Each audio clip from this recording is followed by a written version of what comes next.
shortly after the events of Assassin's Creed Brotherhood, Desmond finds himself stuck in a coma. And what Assassin's Creed Revelations will do is finally wrap up these intertwined destinies of Altair, Ezio, and Desmond. Their separate stories will continue, but for Brotherhood, we're bringing it all together for the fans to enjoy.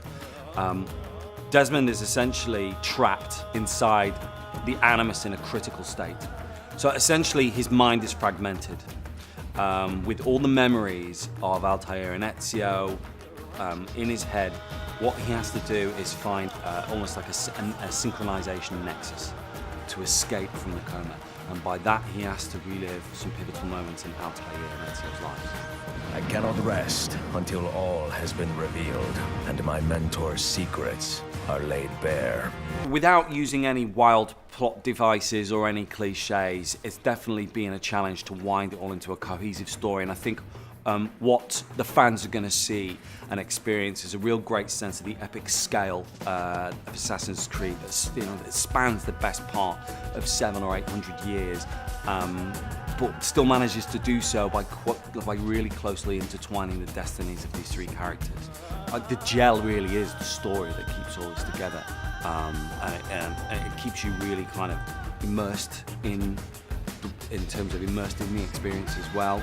Constantinople is a real melting pot in terms of East meets West, and to reflect the ongoing battle between the Templars and the assassins in the city, you'll find that districts will that you take can actually fall back and be taken back by the Templars. So there's going to be an interesting dynamic struggle throughout the game of you having to take control of districts and then retake control of them if you lose them. I won't give too much away about how that all plays out, because that's to be forthcoming. Gamers are going to see how that's going to work in the game.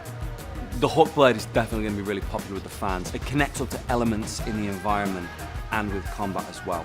It allows more fluidity, free range of movement and combat.